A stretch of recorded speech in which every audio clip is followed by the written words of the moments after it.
Hello, ഇന്ന് ഉദയ്പൂർ പോയ കഥയാണ്. ഉദയ്പൂർ പോയത് അജ്മീർ നിന്നാണ്. അജ്മീറിൽ നിന്ന് ഉദയ്പൂർ ഒരു 3.5 മണിക്കൂർ യാത്ര. ആ യാത്രയിലാണ് എനിക്ക് മനസ്സിലായത് എൻ്റെ സങ്കല്പത്തിലെ പഞ്ചാബ് രാജസ്ഥാനിലായിരുന്നു. അങ്ങനെ ട്രെയിനിൽ നിന്നൊരു ചായയൊക്കെ കുടിച്ചിരിക്കുമ്പോൾ നമ്മുടെ ഉദയ്പൂരെത്തി റൂം എടുത്ത് ഒന്ന് ഫ്രഷപ്പായി. ആദ്യം ഞങ്ങൾ പോയത് പിച്ചോലെ ലേക്കിലാണ്. സിറ്റി ഓഫ് ലേക്സ് എന്നാണല്ലോ ഉദയ്പൂർ അറിയപ്പെടുന്നത്. അപ്പോൾ ഞങ്ങൾ ആദ്യം പോയത് പിച്ചോലെ ലേക്കിലാണ്. അവിടുത്തെ വ്യൂ ഒരു രക്ഷയില്ല, സൂപ്പർ വ്യൂ. അതും ഞങ്ങൾക്ക് ഈവനിങ് ടൈമിലാണ് കിട്ടിയത്. അടിപൊളി വ്യൂ, നല്ല സൂപ്പർ ഒരു എക്സ്പീരിയൻസ് ആയിരുന്നു. ബോട്ടിങ്ങും ഭയങ്കര തിരക്കായിരുന്നു, പക്ഷെ കുഴപ്പമില്ല, ഞങ്ങൾ അടിപൊളിയായിട്ട് എൻജോയ് ചെയ്തു. പിന്നെ ഞങ്ങൾ കയറിയത് സിറ്റി പാലസിലോട്ടാണ്.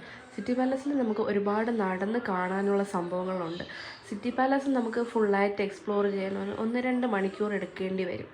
അവിടെ ഒരു ഗൈഡിനെയും കൂടെ വെച്ചാൽ നമുക്ക് കാര്യങ്ങളൊക്കെ ഓക്കെ ആയിരിക്കും. അത് എൻ്റെ എക്സ്പീരിയൻസ് അതാണ്. പക്ഷെ ഒരു നല്ലൊരു എക്സ്പീരിയൻസ് ആയിരുന്നു ഒരു ദിവസത്തെ യാത്ര.